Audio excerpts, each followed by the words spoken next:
Next topic है हमारा acid base disorders. ठीक है, एसिड बेस डिसऑर्डर्स में डिफरेंट टॉपिक्स जो है, हम सबसे पहले मेटाबॉलिक एसिडोसिस को डिस्कस करेंगे, उसके बाद है ये मेटाबॉलिक एल्कलोसिस जो कि हमारा लास्ट टॉपिक होगा इस चैप्टर का। ठीक है, तो सबसे पहले देखिए मेटाबॉलिक एसिडोसिस। अच्छा, एसिड बेस का बैलेंस होता क्या है, पहले तो ये समझ लें कि maintenance of the blood hydrogen ion concentration को हम कहते हैं। हमारे ब्लड में जो प्रोटॉन्स हैं, हाइड्रोजन है जो एसिडिटी करवाते हैं, तो हमारे ब्लड में उन हाइड्रोजन आयन कंसनट्रेशन की मेंटेनेंस को कहते हैं हम एसिड बेस बैलेंस। ठीक है, हमारी पीएच ब्लड की कितनी है, यूजुअली वो 3.5 और 4.5 के दरमियान यूजुअली मेंटेन्ड होती है, 3.5 to 4.5। अगर जो है 7.35 एंड 7.45 के दरमियान, तो अगर 7.35 से कम चली जाए तो पीएच लो हो गई, इसको हम कहेंगे एसिडीमिया, तो उसमें मतलब प्रोटॉन्स ज़्यादा हो जाते हैं। ठीक है, और अगर 7.45 से ज़्यादा चली जाती है, पीएच अबव चली जाती है, तो हम उसको कहेंगे एल्कलीमिया। ठीक है, और इसमें प्रोटॉन्स कम हो जाते हैं। ठीक है, तो सबसे पहले देख लेते हैं मेटाबॉलिक एसिडोसिस को। एक इसने केस एक्सप्लेन किया है, डायबिटिक कीटो एसिडोसिस का है। ठीक है, 12 साल बच्चा है, 12 year old child, insulin dependent उसको डायबिटीज़ है। ठीक है, टाइप 1 जिसको कहते हैं, presents with the history of polyuria and thirst. ठीक है, प्यास भी ज़्यादा लग रही है, पोलीयूरिया भी ज़्यादा, उसको डायबिटीज़ टाइप 1 है। He is febrile, lethargic, dehydrated with the Kussmaul's respiration. ठीक है, रैपिड डीप ब्रेथ जो कुस्मॉल जिसको एसिडोटिक ब्रीदिंग कहते हैं उसके साथ प्रेजेंट हुआ है। उसकी आर्टीरियल ब्लड गैसेस में शो हुआ है पीएच 7.26, यानी पीएच देखें डिक्रीज्ड है। 7.35 से कम हो तो हम कहते हैं एसिडीमिया है, तो ये 2.6 है, ऑब्वियसली डिक्रीज्ड है, एसिडीमिया है। पार्शियल प्रेशर कार्बन डाइऑक्साइड का उसका 16 मिलीमीटर मर्करी है। ठीक है, normally partial pressure carbon dioxide का होता है 35 to 45 मिलीमीटर मर्करी। ठीक है, तो इसका 16 मिलीमीटर मर्करी है, यानी लो है कार्बन डाइऑक्साइड। और पार्शियल प्रेशर ऑक्सीजन का इसका नॉर्मली हमारा होता है 75 to 100, तो इसका 128 मिलीमीटर मर्करी है। ठीक है, and then bicarb 7.1 milliequivalent per litre. Bicarbs जो हैं वो नॉर्मली कितने होते हैं, 22 से 28 होते हैं नॉर्मली, 22 से 28, तो यहाँ पर 7.1 है, इट मीन्स ये डिक्रीज्ड है बाइकार्ब। तो अब सिनेरियो ये गिवन है, इसके हिसाब से मेटाबॉलिक एसिडोसिस है क्या। Metabolic acidosis is defined by decreased blood pH. ठीक है, पीएच उसकी डिक्रीज होगी ब्लड की, and decrease plasma bicarb concentration less than 24 milliequivalent per litre. याद रखें कि हम मेटाबॉलिक एसिडोसिस दो चीज़ों की बेसिस पे कह रहे हैं, एक तो ब्लड की पीएच पे वो कम हो गई है, दूसरा ब्लड में बाइकार्ब, क्योंकि बाइकार्ब अल्कली है ना, अल्कली कम हो जाएंगे तो पीछे एसिड्स बढ़ जाएंगे, तो इसीलिए प्लाज्मा के बाइकार्ब 24 से कम हो जाए। ठीक है, 24 मिली इक्विवेलेंट से कम हो और ब्लड पीएच कम हो तो हम उसको कहते हैं इट इज़ मेटाबॉलिक एसिडोसिस। यहाँ पर भी देखें, 24 से कम है, 7.1 है बाइकार्ब, तो दूसरा ब्लड की पीएच भी कम है, डिक्रीज है 7.26, तो इट इज़ मेटाबॉलिक एसिडोसिस। क्या वजूहत होती है मेटाबॉलिक एसिडोसिस की। एक्चुअली एक पहली वजह कि बाइकार्ब लॉस हो जाता है। ठीक है, या तो बाइकार्ब लॉस हो या फिर एसिड एक्यूमुलेट हो जाए, यानी अल्कली लॉस हो जाए या एसिड ज़्यादा हो जाए, other than the carbonic acid. Carbonic acid हमारा लैक्टिक एसिड है ना, उसकी बात नहीं कर रहे, उसके अलावा कोई और एसिड अगर बढ़ जाए ब्लड में और अल्कली कम हो जाए, तो एक ये बड़ी वजह है मेटाबॉलिक एसिडोसिस की। ठीक है, loss of bicarb and accumulation of acid. दूसरी वजह क्यों मेटाबॉलिक एसिडोसिस होता है, डायरिया। मोस्ट कॉमन वजह मेटाबॉलिक एसिडोसिस बच्चों में क्यों होता है, डायरिया की वजह से, क्योंकि डायरिया में उनके बाइकार्ब चले गए, निकल गए बॉडी से, तो पीछे एसिड ज़्यादा रह गए, इसलिए डायरिया भी एक बड़ी वजह है, स्पेशली बच्चों में। तीसरा, बहुत से में इनबॉर्न एरर ऑफ मेटाबॉलिज्म भी मेटाबॉलिक एसिडोसिस करवाते हैं। ठीक है, मेटाबॉलिक एसिडोसिस जो है ना, वो एक्सेसिव प्रोडक्शन, अगर एसिड्स की बॉडी में ज़्यादा प्रोडक्शन हो रही है, मेटाबॉलिज्म के एरर, जैसे कीटो एसिड्स, लैक्टिक एसिड या कोई और ऑर्गेनिक एनाइंस अगर बॉडी में ज़्यादा बन रहे हैं, कोई इनबॉर्न एरर ऑफ मेटाबॉलिज्म है, तो उसमें भी ऑब्वियसली मेटाबॉलिक एसिडोसिस होगा। ठीक है, चौथी वजह, lactic acidosis results from decreased oxygen delivery to tissues के पास ऑक्सीजन सही डिलीवर नहीं हो रही, कुछ कंडीशन जैसे सेप्सिस और शॉक में परफ्यूजन सही नहीं होती according to the demand of body, meet नहीं हो रही और परफ्यूजन सही नहीं होती, तो उसमें लैक्टिक एसिड जमा हो जाता है और लैक्टिक एसिडोसिस होता है। ठीक है, तो ये भी एक वजह है मेटाबॉलिक एसिडोसिस की, लैक्टिक एसिडोसिस। इसके अलावा कीटो एसिडोसिस।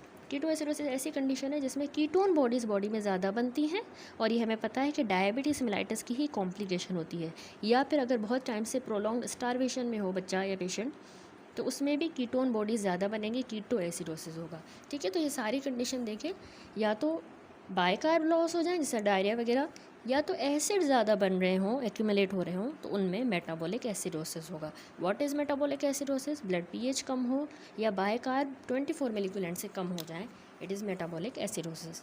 और last reason, renal failure. Renal failure से होता क्या है कि मेटाबॉलिक एसिडोसिस इसलिए होता है कि बहुत से ऑर्गेनिक और इनऑर्गेनिक एनाइंस जो कि रिड्यूस्ड ग्लोमेरुलर फिल्ट्रेशन रेट के साथ एसोसिएटेड होते हैं, वो ऑर्गेनिक और इनऑर्गेनिक एनाइंस एक्यूमुलेट हो जाते हैं। ठीक है, रीनल फेलियर में है पेशेंट, तो कुछ ऑर्गेनिक इनऑर्गेनिक एनाइन एक्यूमुलेट हो रहे हैं विथ रिड्यूस्ड जीएफआर। ठीक है, उसमें भी ऑब्वियसली मेटाबॉलिक एसिडोसिस होगा। अब एनाइन गैप क्या है? अच्छा, एनाइन गैप ना कैलकुलेटेड वैल्यू होती है मेडिसिन में, जिससे हम मेटाबॉलिक एसिडोसिस की वजह को ढूंढते हैं, डायग्नोज करते हैं। ठीक है, उसके कॉज को। तो इसमें डिफरेंस होता है मेन पॉजिटिवली चार्ज आइंस का यानी कैटाइंस का, और नेगेटिवली चार्ज एनाइंस का डिफरेंस होता है जो हम ब्लड में मेजर करते हैं। ठीक है, देखिए हमारी बॉडी में जो टोटल हमारे पॉजिटिव चार्ज है और नेगेटिव चार्ज टोटल, वो हमेशा इक्वल होना चाहिए ताकि हमारी इलेक्ट्रिकल न्यूट्रलिटी मेंटेन रहे। लेकिन हाउएवर जब हम मेजर करते हैं तो हमारे जो मोस्ट कॉमन आइंस ब्लड में है ना, जैसे सोडियम, क्लोराइड और बायकार्ब, तो इनमें स्लाइट डिफरेंस मिलता है। तो उसमें जो हमें गैप मिल रहा है ना, ये अकाउंट होता है for by other unmeasured A9, जैसे एल्बुमिन, फॉस्फेट्स, जो हमारे में ऑलवेज प्रेजेंट होते हैं, तो उस वजह से उसमें हमें थोड़ा गैप मिलता है। तो फॉर्मूला क्या है इस एनाइन गैप का? हम सोडियम को माइनस करते हैं क्लोराइड के साथ, ठीक है, प्लस बायकार्ब को ऐड करते हैं। ठीक है, सोडियम हमारा प्राइमरी जो है वो कैटाइन है। ठीक है, इससे बेसिकली हम सोडियम जो है उसको हमने माइनस करना था क्लोराइड के साथ, प्लस हम जो है बायकार्ब को ऐड करते हैं। तो सोडियम प्राइमरी मेजर्ड कैटाइन है, क्लोराइड और बायकार्ब प्राइमरी मेजर्ड एनाइन है। तो जो नॉर्मल रेंज होती है हमारे एनाइन गैप की, वो 4 और 12 मिलीक्यूलेंट के दरमियान होती है। ठीक है, मिलीक्यूलेंट। तो अगर इस रेंज से आउटसाइड आ रहा है तो इसका मतलब है कोई सीरियस एसिड बेस का इम्बैलेंस है। ठीक है, यहाँ पर भी इसने यही कहा है कि difference between the sum of measured cations, जैसे सोडियम प्लस पोटेशियम, ठीक है, इसने पोटेशियम को भी कंसीडर किया है, सोडियम प्लस पोटेशियम इन कैटाइंस का, और एनाइंस जैसे कि क्लोराइड प्लस बायकार्ब, 2 एनाइंस, तो इनका जो डिफरेंस निकलता है उसको हम कहते हैं एनाइन गैप, जो कि नॉर्मली मैंने आपको बताया कि 12 से 12 तक होता है। ठीक है, प्लस माइनस 4। तो अब यहाँ पर इसने ना टेबल में कॉजेज़ ऑफ मेटाबॉलिक एसिडोसिस बताए हैं। ठीक है, increased anion gap, normal anion gap and decreased anion gap. अच्छा, जो मेन क्लिनिकल यूज़ होता है ना इस एनाइन गैप का, कि हम मेटाबॉलिक एसिडोसिस को 2 कैटेगरीज में डिवाइड करते हैं, हाई एनाइन गैप और नॉर्मल एनाइन गैप। ठीक है, high anion gap metabolic acidosis जो है, याद रखिए, तब होगी जब एनाइन गैप 12 मिलीक्यूलेंट से ज़्यादा हो मिले, हम कैलकुलेट करें तो एनाइन गैप उसका 12 से ज़्यादा हो तो हम कहते हैं it is high anion gap metabolic acidosis. इसको हम कहते हैं high anion gap metabolic acidosis. ठीक है, 12 से अगर ज़्यादा मिल रहा है तो क्यों होता है? एक्चुअली इसमें जब अनमेजर्ड एसिड्स बॉडी में ज़्यादा ऐड होते हैं उसकी वजह से होता है। तो ये ऐसे डिसोसिएट होते हैं, हाइड्रोजन आयन को रिलीज़ करते हैं, जो कि फिर बफर हो जाता है with bicarb, consuming it and lowering its level. तो ये जो अनमेजर्ड एनाइन है from acid then fill the gap left by the consumed bicarb, increasing the anion gap. तो इसके कॉजेज़ आप जो है इंपॉर्टेंट है, मोस्ट कॉमन कॉजेज़, एक निमोनिक याद कर लें, मडी पल्स। ठीक है, मड पाइल्स याद कर लें। मड पाइल्स से आप याद रखें कि high anion gap metabolic acidosis किस में होता है? एक तो मेथानॉल पॉइजनिंग। ठीक है, मेथानॉल पॉइजनिंग। यू से याद रखें किडनी फेलियर यानी कि यूरीमिया। ठीक है, डी से डायबिटिस इंसिपिडस में, सॉरी डायबिटिस कीटो एसिडोसिस में। ठीक है, मल्टीपल्स है ना, डी से डायबिटिक कीटो एसिडोसिस। पी से प्रोपाइलीन ग्लाइकोल। ठीक है, यहाँ पे मेंशन्ड नहीं है तो आप लिख भी सकते हैं कि पी से प्रोपाइलीन ग्लाइकोल में भी होता है ये। और आई से आयरन टैबलेट्स या फिर आइसोनियाजिड। ठीक, इसके अलावा एल से मडी पाइल्स, एल नहीं लिखा मैंने, एल से लैक्टिक एसिडोसिस में भी ये मिलता है। ई से इथाइलिन ग्लाइकोल पॉइजनिंग, ठीक है। एस से सैलिसाइलेट यानी एस्प्रिन पॉइजनिंग या ओवरडोज, ठीक है। तो ये मड पाइल से आप निमोनिक याद रख सकते हैं कि इंक्रीज एनाइन गैप। बाकी भी कॉजेज़ हैं हाइपोकेलीमिया या हाइपोकैल्सीमिया या हाइपोमैग्नीसीमिया, हाइपरफॉस्फेटीमिया, डायरियल डिहाइड्रेशन, ठीक है। तो ये अदर कॉजेज़ भी हैं, लेकिन आप इतने भी याद रखें तो इनफ है। दूसरा होता है normal anion gap. Normal anion gap हमें हाइपर नेट्रीमिक डिहाइड्रेशन, सोडियम सही है, हाइपर है, ज़्यादा है, हाइपर नेट्रिक डिहाइड्रेशन में नॉर्मल गैप होगा रीनल ट्यूबुलर एसिडोसिस में, ठीक है। और इसके अलावा हाइपर एलिमेंटेशन। एक्चुअली जो normal anion gap metabolic acidosis होती है जिसको NAGMA कहेंगे, तो इसको हाइपर क्लोरीमिक मेटाबॉलिक एसिडोसिस भी कह सकते हैं। क्या कहेंगे? हाइपर क्लोरीमिक, ठीक है। मेटाबॉलिक एसिडोसिस तब होती है जब एनाइन गैप नॉर्मल रेंज में हो, 4 से 12 के दरमियान हो। तो इसमें एसिडोसिस क्यों होती है? क्योंकि ना लॉस ऑफ बायकार्ब है फ्रॉम द बॉडी, बायकार्ब निकल गए हैं। तो इलेक्ट्रिकल न्यूट्रलिटी को मेंटेन करने के लिए बॉडी क्लोराइड को रिटेन करेगी in the place of lost bicarb. Bicarb loss हो गया तो उसने क्लोराइड को रिटेन करना है, तो इसीलिए हम इसको हाइपर क्लोरीमिक कहते हैं, ठीक है। तो since measured chloride increase as a measured bicarb decrease, तो इसीलिए गैप जो है वो नॉर्मल रहता है। तो इसके कॉजेज़ को याद करने के लिए नॉर्मल वाले के लिए आप निमोनिक याद कर लें यूज्ड कार्प। यूज्ड कार्प क्यों? क्योंकि यू से यूरिट्रल डाइवर्जन में भी हमें मिलता है, ठीक है। स्लाइन इन्फ्यूजन, एंडोक्राइन में एडिसन डिजीज़ में नॉर्मल गैप होगा। डी से डायरिया, सी से carbonic anhydrase inhibitor, acidifying agents, renal tubular acidosis, ठीक है। एंड पी से पैनक्रियाटिक फिस्टुला में भी हमें नॉर्मल एनाइन गैप मिलता है। तो ये कॉजेज़ आप लिख लीजिएगा बेशक। तो ये कॉमन कॉजेज़ हैं जो ये इस निमोनिक से आप याद रख सकते हैं, बाकी भी इसमें मेंशन है, ठीक है। अब लो एनाइन गैप वैसे रेयर होता है, जिसमें 4 मिलीक्विलेंट से भी कम हो हमारा एनाइन गैप, तब होता है ज़्यादातर हाइपो एल्बुमिनीमिया में, जब एल्बुमिन कम हो, हाइपो एल्बुमिनीमिया, ठीक है। और सिंस एल्बुमिन हमारा प्राइमरी अनमेजर्ड एनाइन है ना, तो अगर इसकी कंसंट्रेशन भी ड्रॉप हो जाती है तो एनाइन गैप कम हो जाएगा, ठीक है।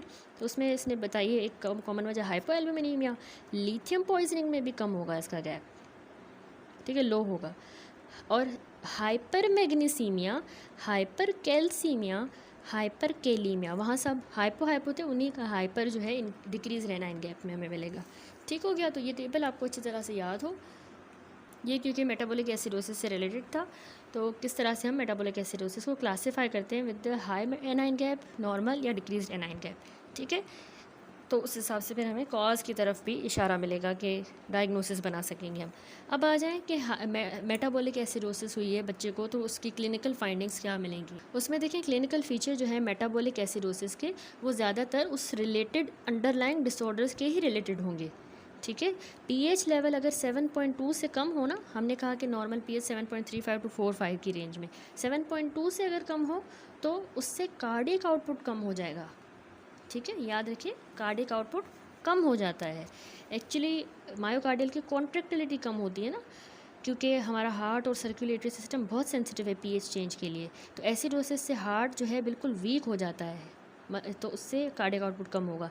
एरिथमियाज होंगे हार्ट में, ठीक है, एबनॉर्मल रिदम होंगे हाइपरकेलीमिया की वजह से ज़्यादातर। वेजो डायलेशन होगी, एसिडोसिस में ब्लड वेसल्स डायलेट होती है, तो इसीलिए बीपी जो है लो हो जाएगा, हाइपोटेंशन होगी, ठीक है। ये कार्डिक पे इफेक्ट हैं। इसके अलावा कैटेकोलामीन से भी रेजिस्टेंस होगी, ठीक है। और रेस्पायरेटरी में याद रखिए मेटाबॉलिक एसिडोसिस में बच्चे में हमें कुसमोल रेस्पायरेशन मिलेगी, यानी ये क्लासिक साइन है सीवियर मेटाबॉलिक एसिडोसिस का, डीप रैपिड लेबर्ड ब्रीदिंग पैटर्न, ताकि जो भी कार्बन डाइऑक्साइड है उसको बाहर निकाले। कार्बन डाइऑक्साइड एक एसिड ही है ना, उसको बाहर निकालने की कोशिश कर रही है बॉडी। तो डीप लेबर्ड ब्रीदिंग और रैपिड ब्रीदिंग तो रेस्पायरेशन बढ़ाएगी ताकि वो एसिड बाहर निकले और शिफ्ट बैलेंस हो जाए। तो इसलिए टैकिपनिया भी होगा और कुसमोल ब्रीदिंग होगा, ठीक है। इसी तरह न्यूरोलॉजिकल में याद रखिए, इसने वैसे मेंशन नहीं किया, उसमें आपको डिक्रीज लेवल ऑफ कॉन्शियसनेस भी मिल सकता है। एसिड जो है ना लेथार्जिक कर देता है, कंफ्यूज कर देता है, इवन कोमा में भी जा सकता है। हेडेक भी है वैसे, सीजर्स भी होंगे क्योंकि पीएच चेंज हुई है। सीवियर केस में सीजर्स भी हो सकते हैं सीवियर में। जीआई में वही नोशा वॉमिटिंग, एब्डोमिनल पेन। बाकी हमें डिहाइड्रेशन के साइंस बच्चों में मिल सकते हैं, अगर वो डायबिटिक कीटोएसिडोसिस है, डायरिया की वजह है, तो डिहाइड्रेशन, हाइपरकैलेमिया हो सकता है। हाइपरकैलेमिया वही प्रोटॉन ज़्यादा हैं तो पोटेशियम और उनका आपस में शिफ्ट होने की कोशिश हो रही है, तो इसीलिए पोटेशियम बाहर आएंगे, तो इसीलिए हाइपरकैलेमिया। ठीक हो गया। तो ये क्लिनिकल फाइंडिंग। अब कैसे डायग्नोस करेंगे बच्चे को मेटाबॉलिक एसिडोसिस हुई है? हम लैब स्टडीज़ कराएंगे, जिसमें मोस्ट इंपॉर्टेंट जो है ABGs, आर्टीरियल ब्लड गैसेस करवाएंगे, ताकि हमें pH, partial pressure carbon dioxide, partial pressure oxygen पता चले। फिर CBC, सीरम इलेक्ट्रोलाइट्स भी करवाएंगे, serum creatinine, blood urea nitrogen, glucose level, urine analysis. ठीक है। अच्छा, अब हाइपरग्लाइसीमिया और ग्लाइकोस यूरिया यानी ब्लड शुगर बढ़ी हुई होती है और यूरिन में भी ग्लूकोज अपीयर हो रही है, तो ये डायबिटिक कीटोएसिडोसिस में कैरेक्टरिस्टिक होता है। तो अगर वजह डीके है मेटाबॉलिक एसिडोसिस की, तो उसमें हाइपरग्लाइसीमिया और ग्लूकोज यूरिया मिलेगा, तो इसीलिए हम ग्लूकोज लेवल भी करवा रहे हैं, यूरिन एनालिसिस भी करवा रहे हैं। ठीक है। और इसी तरह अगर लैक्टिक एसिडोसिस की वजह से हुआ है, तो उसमें हमें सीरम में लैक्टिक एसिड्स के लेवल ज़्यादा मिलेंगे।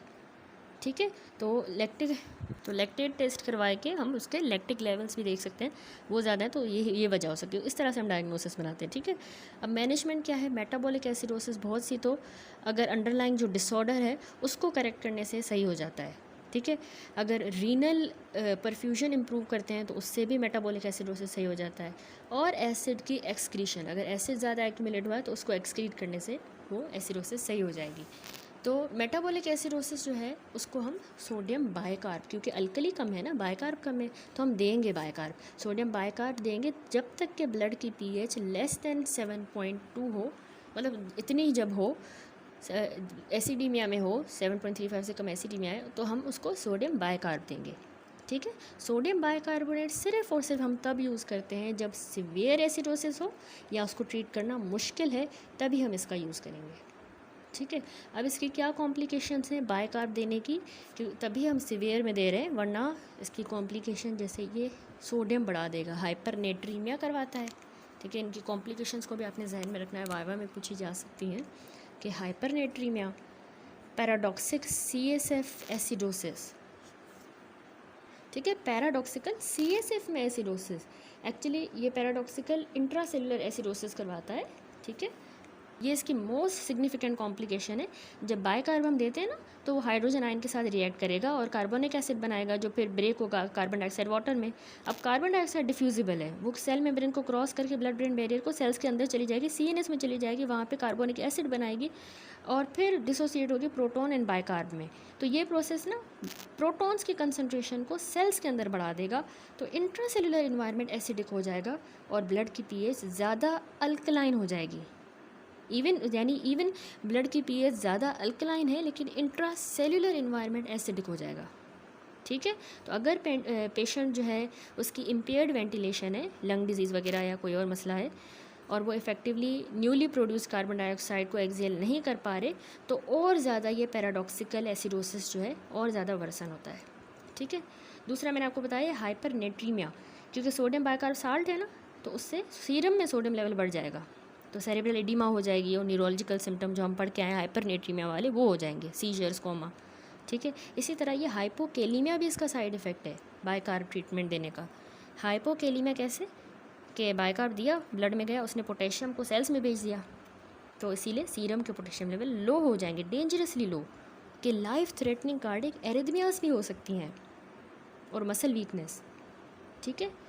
इसके अलावा साइड इफ़ेक्ट हाइपोकैल्सीमिया भी एक और साइड इफ़ेक्ट है, इसमें मेंशन नहीं है। कैल्शियम लेवल को भी ये कम कर देता है, क्योंकि बाइकार्ब ना फ्री आयोनाइज कैल्शियम के साथ को डिक्रीज़ कर देता है। फ्री जो आयोनाइज कैल्शियम है वो हमारा फिजियोलॉजिकली एक्टिव फॉर्म है कैल्शियम की, वो अगर ड्रॉप होगा तो कार्डिक डिसफंक्शन, टेट्रनी, सीजर्स, ये चीज़ें होंगी। ठीक है। इसी तरह जो है एक और कॉम्प्लिकेशन हाइपर ऑस्मोलैलिटी। ठीक है। सोडियम बाइकार्ब खुद एक ऑस्मोटिक एजेंट है, बहुत सारा इन्फ्यूजन करेंगे तो इंट्रावास्कुलर वॉल्यूम ज़्यादा हो जाएगा। हार्ट और किडनी फंक्शन वाले पेशेंट जो हैं, हार्ट किडनी वाले पेशेंट, उनमें फ्लूइड ओवरलोड होगा, congestive heart failure, pulmonary oedema, ये चीज़ें होंगी। तो हाइपर ऑस्मोलैरिटी भी है इसका side effect. Induction of dysrhythmias. ठीक है, जो मैंने आपको बताया कि एक तो एरिथमियास भी इसमें हो रही हैं ड्यू टू द हाइपोकेलीमिया वगैरह, उनके सेकेंडरीली। अच्छा, एक और साइड इफ़ेक्ट जो उसने नहीं लिखा, वो लैक्टेट की प्रोडक्शन को भी बढ़ाता है। बाइकार्ब ना ग्लाइकोलाइसिस करवाएगा। ग्लाइकोलाइसिस हो करवाता है, तो उससे जो है मेटाबॉलिक पाथवे जिसमें लैक्टिक एसिड बनता है, तो इसीलिए इसका वैसे इफेक्ट ट्रांजिएंट है, लेकिन ये अगर किसी को लैक्टिक एसिडोसिस की वजह से मेटाबॉलिक एसिडोसिस हुआ था, ऊपर से हमने ये बायकार्ब दिया, ये वाला साइड इफेक्ट होगा, तो और ज़्यादा लैक्टिक एसिडोसिस वर्सन हो जाएगी। ठीक है, अगर वजह टिश्यू हाइपोक्सिया थी तो और लैक्टिक एसिड बनेगा, वर्सन हो जाएगा, तो ये भी साइड इफेक्ट है। और ऑक्सीजन डिलीवरी को भी ये वर्सन करता है। एक्चुअली ना बायकार्ब इन्फ्यूजन देने से ऑक्सीजन हीमोग्लोबिन डिसोसिएशन कर्व में लेफ़्ट शिफ्ट होती है, यानी हीमोग्लोबिन ऑक्सीजन को टाइटली होल्ड करेगी, उसको रिलीज़ नहीं होने देगी। तो आल्दो ऑक्सीजन सैचुरेशन नॉर्मल होगी पल्स ऑक्सीमीटर पे, लेकिन टिश्यूज़ को ऑक्सीजन सही से रिसीव नहीं हो रही, तो टिश्यू हाइपोक्सिया होगा। ठीक है, ये भी इसका साइड इफ़ेक्ट है। तो बहुत इंपॉर्टेंट साइड इफ़ेक्ट्स हैं बायकार्ब के, सोडियम बायकार्ब। इसीलिए हम सोडियम बायकार्ब सिर्फ तब देंगे जब ब्लड की पीएच लेस देन 7.2 हो। ठीक है, जब सिवियर और difficult to correct metabolic acidosis हो तभी हम ये सोडियम बायकार्ब देते हैं, और इसकी आपको कॉम्प्लिकेशंस अच्छी तरह याद हो। That's it. नेक्स्ट वीडियो से इंशाल्लाह अगला टॉपिक मेटाबॉलिक एल्कलोसिस स्टार्ट करेंगे। अच्छा, उसके बाद है मेटाबॉलिक एल्कलोसिस, लास्ट टॉपिक है। मेटाबॉलिक एल्कलोसिस का इन्होंने सबसे पहले एक केस प्रेजेंट किया है कि 7 साल बच्चा है, उसने बहुत सारा अमाउंट ऑफ बायकार्ब ले लिया है। ठीक है, is taking excessive amount of bicarbonate. क्यों लिया है उसने बायकार्ब? क्योंकि उसको रीनल फेलियर है, उस रीनल फेलियर की ट्रीटमेंट में उसको ज़्यादा बायकार्ब दिया गया है, और उसकी आर्टीरियल ब्लड गैसेस करवाई गई तो उसमें पीएच एलिवेटेड है, यानी 7.45 से ज़्यादा है। उसने बायकार्ब रीनल फेलियर की वजह से रिसीव कर रहा है, पीएच उसकी बढ़ गई है, क्योंकि बायकार्ब अल्कली ही पीएच बढ़ाएगा। ठीक है, तो what is metabolic acidosis? Metabolic acidosis is characterise increased pH and increased plasma bicarb concentration. PH बढ़ जाए, बायकार्ब की कंसंट्रेशन बढ़ जाए प्लाज्मा में, तो हम कहते हैं इट इज़ मेटाबॉलिक एसिडोसिस। ठीक है, नॉर्मल रेंज आपको पता हो पीएच की 7.35 टू 7.45, 45 से ज़्यादा इट इज़ एल्कलोसिस। क्या वजूहत हैं एल्कलोसिस की? अच्छा, सबसे पहले वॉमिटिंग या nasogastric suction cause a loss of gastric hypochloric acid that lead to increase in the plasma bicarb. देखिए, सबसे बड़ी वजह जो हाइड्रोजन आइंस कम हो गए हैं जिसकी वजह से मेटाबॉलिक एसिडोसिस हुई है, या तो उसमें बायकार्ब का गेन हुआ है, इस वजह से हुई है। तो सबसे पहली वजह देखें, loss of gastric acid. Main वजह गैस्ट्रिक एसिड क्यों लॉस हुआ है? अगर किसी को प्रोलॉन्ग्ड और सीवियर वॉमिटिंग चल रही है या नेजो गैस्ट्रिक सक्शनिंग हुई है, तो उससे सिग्निफिकेंटली उसका HCl स्टमक वाला लॉस हो जाएगा। ऑब्वियसली एसिड चला गया, पीछे बायकार्ब ब्लड में बढ़ जाएगा, तो एल्कलाइन पीएच हो जाएगी और एल्कलोसिस होगा। ठीक है, दूसरी वजह होती है रीनल एसिड लॉस हो। ये था gastric acid loss, renal acid कैसे लॉस होगा?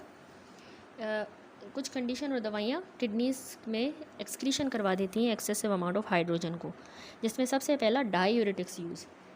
डायूरेटिक पार्टिकुलरली याद रखें, लूप डायूरेटिक, थायाजाइड डायूरेटिक्स, ये सोडियम क्लोराइड को लॉस करवाती हैं, NaCl का। तो उससे किडनीज क्या करेंगे, इंटर्न बायकार्ब को रिटेन करने की कोशिश करती हैं। डायूरेटिक्स उसको लॉस करती हैं, लेकिन किडनीज फिर नतीजे में बायकार्ब रिटेन करेगी और हाइड्रोजन्स को ज़्यादा एक्सक्रीट करेगी। तो हाइड्रोजन निकल गए, बायकार्ब बढ़ गए डायूरेटिक्स की वजह से, तो उसमें एल्कलोसिस होगा। ठीक है, वॉल्यूम डिप्लीशन भी करवाते हैं by sodium deficit, reduce GFR, stimulates proximal tubular reabsorption of bicarb and maintain the metabolic alkalosis. ठीक है, इसी तरह दूसरी वजह रीनल एसिड लॉस की है एक्सेसिव मिनरलोकॉर्टिकॉइड एक्टिविटी। हार्मोन जैसे हमारा एल्डोस्टेरोन किडनी में क्या करता है, सोडियम वाटर की रिटेंशन, पोटेशियम की, हाइड्रोजन की एक्सक्रीशन। तो अगर हाइपर एल्डोस्टेरोनिज्म हो गया, जैसे कोन सिंड्रोम या कुशिंग सिंड्रोम हो जाता है, तो इस तरह के हार्मोन ज़्यादा प्रोड्यूस होंगे ना, एल्डोस्टेरोन, तो सोडियम वाटर जो है वो रिटेन हो रहा है, लेकिन प्रोटॉन निकल रहे हैं, तो ऑब्वियसली पीछे एल्कलाइन इन्वायरमेंट हो जाएगा। ये हाइड्रोजन की सिक्रीशन करवाएंगे, रेजिंग द प्लाज्मा बायकार्ब लेवल। ठीक है, तो ये है। अच्छा, एक और इसमें वजह होती है बार्टर सिंड्रोम और गिटलमैन सिंड्रोम, वो इसने मेंशन नहीं किया, वो भी किडनी से रिलेटेड है। तो अभी किडनी का डायूरेटिक हो गया, मिनरलोकॉर्टिकॉइड हो गया, ये गैस्ट्रिक का हो गया। ठीक है, तीसरा किडनी का है बार्टर सिंड्रोम। ठीक है, बार्टर सिंड्रोम, और दूसरा है गिल्टमैन सिंड्रोम, इसको याद कर लें, सॉरी गिटलमैन सिंड्रोम। इसमें होता क्या है, ये रेयर जेनेटिक डिसऑर्डर्स हैं जो किडनीज़ को अफेक्ट करते हैं, कि मतलब किडनी इलेक्ट्रोलाइट्स को रीअब्जॉर्ब नहीं कर पाती, तो साल्ट्स लॉस होते रहेंगे, वाटर लॉस होगा, पोटेशियम लॉस होगा, तो उसमें मेटाबॉलिक एल्कलोसिस होगा। ठीक है, अच्छा, अब अगली वजह होती है बायकार्ब लोडिंग। यानी हम मेटाबॉलिक एल्कलोसिस की वजूहत पढ़ रहे हैं तो उसमें बायकार्ब लोडिंग, जिसमें देखें अगर बहुत सारा अल्कली लिया जाए इनटेक, जिस तरह सिनेरियो में भी था, रीनल फेलियर में है बच्चा, तो वो बायकार्ब ज़्यादा ले रहा है, तो बायकार्ब ज़्यादा लेने से बॉडी का एसिड बेस रेगुलेशन ओवरवेलम हो जाएगा। ठीक है, तो ओवर जीलस बायकार्ब एडमिनिस्ट्रेशन जो मेटाबॉलिक एसिडोसिस को ट्रीट करने के लिए दिया जाता है, तो उसमें मेटाबॉलिक एल्कलोसिस हो जाता है। ठीक है, और दूसरा एंटासिड का अब्यूज़। एंटासिड जो है बहुत ज़्यादा लेने से, जिसमें कैल्शियम कार्बोनेट हो, जैसे उससे मिल्क अल्कली सिंड्रोम हो जाता है, तो उसमें बायकार्ब डायरेक्टली गेन होंगे, तो मेटाबॉलिक एल्कलोसिस होगा। ठीक है, ये डिफरेंट वजूहत हैं। अब क्या क्लिनिकल फाइंडिंग्स मिलती हैं उसमें बच्चे में जिसको मेटाबॉलिक एल्कलोसिस है? साइन और सिम्टम मेटाबॉलिक एल्कलोसिस के यूजुअली डोमिनेट होते हैं by the underlying disease state, जो वजह होगी उस हिसाब से। वैसे इसमें जो है मेटाबॉलिक एल्कलोसिस जो है उसमें सटल होंगे या एब्सेंट होते हैं क्लिनिकल फाइंडिंग। बॉडी के कंपनसेटरी मैकेनिज्म पीएच को नॉर्मलाइज करने की कोशिश कर रहे होते हैं। ठीक है, बाकी जो वॉमिटिंग वगैरह के जो अंडरलाइंग कॉज है उसी के सिम्टम होंगे इलेक्ट्रोलाइट इम्बैलेंस के, जैसे हाइपोकेलीमिया, हाइपोकैल्सीमिया। ठीक है, जनरली बस यही मसल सिम्टम होंगे, muscle weakness, muscle twitching, tetany, वही कैल्शियम वगैरह से रिलेटेड है। ठीक है, न्यूरोलॉजिक में dizziness, paresthesia, confusion, seizure, arrhythmia, hypotension, respiratory में हाइपोवेंटिलेशन। ठीक है, मेटाबॉलिक एल्कलोसिस है ना, तो स्लोली और शैलो ब्रीदिंग होगी, कार्बन डाइऑक्साइड को रिटेन कर रही है अब बॉडी, हाइपर वेंटिलेट नहीं करेगी, रिटेन कर रही है, तो उससे ब्लड की पीस ताकि नॉर्मलाइज हो, तो इसलिए हाइपोवेंटिलेशन। डिहाइड्रेशन के सिम्टम इस तरह से होगा। डायग्नोज कैसे करना है? वही एबीजी करवाएंगे, सीरम इलेक्ट्रोलाइट्स करवाएंगे, serum glucose, blood urea nitrogen और क्रेटिनिन्स के लेवल। मैनेजमेंट है हमारा, प्राइमरी गोल ऑफ थेरेपी होता है कि उस कॉज को जो है अंडरलाइन को करेक्ट करें। फ्रीक्वेंटली हम वॉल्यूम एक्सपेंशन देंगे और सोडियम क्लोराइड कंटेनिंग सॉल्यूशंस देते हैं। ठीक है, वॉल्यूम एक्सपेंशंस और जिसमें सोडियम क्लोराइड हो वो सॉल्यूशंस हमने देने होते हैं। ठीक है, बाकी मेनली हमने वही अंडरलाइन कॉज को, वॉमिटिंग वगैरह, एनजी ट्यूब है तो उसको स्टॉप करेंगे, डायोरेटिक है उसको स्टॉप, मिनरलोकॉर्टिकॉइड ज़्यादा है तो उसमें हम पोटेशियम स्पेयरिंग डायोरेटिक दे सकते हैं, ट्यूमर है तो उसका सर्जिकल रिमूवर। ठीक है, जिस तरह कॉन सिंड्रोम में एंटासिड अब्यूज़ है तो उसको डिसकंटिन्यू करेंगे। तो अंडरलाइन कॉज को सही करना है। बाकी जो वॉल्यूम स्टेटस है, इलेक्ट्रोलाइट हमने करवाया, अगर उसकी हमें डेफिशिएंसी मिल रही है तो उसको करेक्ट करेंगे। Salt infusion, normal saline primary treatment होता है। ठीक है, ताकि वॉल्यूम एक्सपेंड हो। क्लोराइड रिप्लेसमेंट करेंगे, कैसे? ताकि किडनीज़ जो है वो बायकार्ब को एक्सक्रीट करें, तो हम क्लोराइड के लेवल बढ़ाएंगे ताकि किडनीज़ बायकार्ब को रिटेन ना करें। ठीक है, रीनल परफ्यूजन को इम्प्रूव करेंगे, ब्लड वॉल्यूम करेंगे तो वही हो जाएगी। पोटेशियम रिप्लेसमेंट भी इसमें की फैक्टर होता है। हाइपोकेलीमिया है अगर मिल रही है तो हम एग्रेसिव पोटेशियम क्लोराइड की सप्लीमेंटेशन देंगे, या ओरली या आईवी, ताकि वो पोटेशियम डेफिसिट सही हो, तो उससे फिर किडनी एक्सक्रीट करेगी बायकार्ब को। ठीक है, और लास्टली अगर मैग्नीशियम है, हाइपोमैग्नीसीमिया, तो उसको करेक्ट करेंगे। ठीक है, क्योंकि हाइपोमैग्नीसीमिया भी हाइपोकेलीमिया करवाता है। ठीक हो गया। बाकी अगर कुछ स्पेसिफिक फार्माकोलॉजिक इंटरवेंशंस करनी है तो उसमें हम कार्बोनिक एनहाइड्रेस का इनहिबिटर एसिराजोलामाइड दे सकते हैं। ये बायकार्ब की एब्जॉर्प्शन को इनहिबिट करेगा तो एल्कलोसिस नहीं होगी। ठीक है, एसिराजोलामाइड। और इसके अलावा हाइड्रोक्लोरिक एसिड HCl, अगर सीवियर किस्म की लाइफ थ्रेटनिंग केसेस है जिसमें 7.6 से भी ज़्यादा है pH और बाकी ट्रीटमेंट इनइफेक्टिव हैं, तो उसमें हम हाइड्रोक्लोरिक एसिड HCl देते हैं। ठीक है, IV में देते हैं। ठीक है, IV में, और ये वेरी रेयर है, हाई रिस्क प्रोसीजर होता है, तो इससे क्रिटिकल केयर सेटिंग में ही किया जाता है सेंट्रल विनस कैथेटर के थ्रू। ठीक है, HCl देते हैं। और बाकी डायलिसिस ही है, अगर हीमोडायलिसिस या हीमोफिल्ट्रेशन हम उन पेशेंट में जिनको सीवियर मेटाबॉलिक एसिडोसिस है, किडनी फेलियर भी है, तो फिर उनको हम डायलिसिस करके उनके बायकार्ब्स रिमूव करते हैं ताकि वो एल्कलोसिस सही हो। ठीक है, अच्छा एक बात याद रखें, एक होती है क्लोराइड रिस्पॉन्सिव, दूसरी क्लोराइड रेजिस्टेंस एल्कलोसिस। इनमें हमें डिफ्रेंशिएट करना है। अगर क्लोराइड रिस्पॉन्सिव है तो आप उसको सलाइन दोगे, पेशेंट को पोटेशियम रिप्लेसमेंट दोगे तो वो सही से रिस्पॉन्ड करेगी। ठीक है, उसमें होता है क्या है कि लो यूरिनरी क्लोराइड लेवल होते हैं, तो उसमें वो ज़्यादातर वॉमिटिंग की वजह से होता है, क्लोराइड रिस्पॉन्सिव वाली वॉमिटिंग की वजह से, डायूरेटिक से, एनजी सक्शनिंग से, तो आप पोटेशियम दोगे, सलाइन दोगे, सही हो जाएगा। लेकिन अगर क्लोराइड रेजिस्टेंट है, क्लोराइड रेजिस्टेंट एल्कलोसिस, तो वो सलाइन देने से सही नहीं होगी, उसमें क्लोराइड के लेवल हाई होते हैं, 20 से भी ज़्यादा होते हैं, तो वो बहुत ज़्यादा मिनरलोकॉर्टिकॉइड एक्टिविटी में हमें क्लोराइड रेजिस्टेंट एल्कलोसिस मिलता है, या हाइपर एल्डोस्टेरोनिज्म, कुशन सिंड्रोम इनमें, या सीवियर पोटेशियम डिप्लीशन में। तो यहाँ पर ट्रीटमेंट में हमने उस अंडरलाइंग एंडोक्राइन डिसऑर्डर को करेक्ट करना है और पोटेशियम सप्लीमेंटेशन देनी है, ठीक है। नॉर्मल सलाइन से ये सही नहीं होगा। That's it. तो यहाँ पे हमारा ये चैप्टर कंप्लीट हुआ एसिड बेस इम्बैलेंसेस वाला, chapter number 7 fluid and electrolyte disorders, ठीक है। अब नेक्स्ट वीडियो से इंशाल्लाह हम अगला चैप्टर स्टार्ट करेंगे which is acutely ill child, chapter number 8।